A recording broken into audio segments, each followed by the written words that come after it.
சட்டம் ஒழுங்கை பற்றி எடப்பாடி பழனிசாமி பேசுகின்றார். எடப்பாடி பழனிசாமி 2017ஆம் ஆண்டு முதலமைச்சராக இருந்த போதுதான் கொடநாட்டில் கொலை நடந்தது, கொள்ளை நடந்தது. சட்டம் ஒழுங்கை பற்றி பேசுவதற்கு எடப்பாடி பழனிசாமிக்கு அருகதை இருக்கின்றதா? இப்பொழுது கேட்கின்றாரே, கொடநாடு அவரை ஆளாக்கிய முதலமைச்சர் அவர்களுடைய எஸ்டேட்டில் கொலை கொள்ளை, அதை பாதுகாக்க முடியாத எடப்பாடி பழனிசாமி இங்கே சட்டம் ஒழுங்கை பற்றி பேசலாமா என்பதை நான் கேட்கின்றேன். பதில் சொல்ல முடியுமா?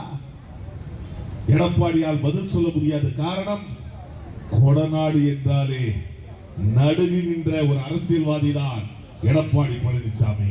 அதிமுக என்ற ஒரு அரசியல் இயக்கம் திராவிட கொள்கையை மறந்து வெகு நாட்களாகிவிட்டது. காரணம், எடப்பாடி தலைமையிலான அதிமுக அது 72இல் தோற்றிய அதிமுக அல்ல, கூவத்தூரில் 2017ஆம் ஆண்டு துவக்கப்பட்ட அதிமுக.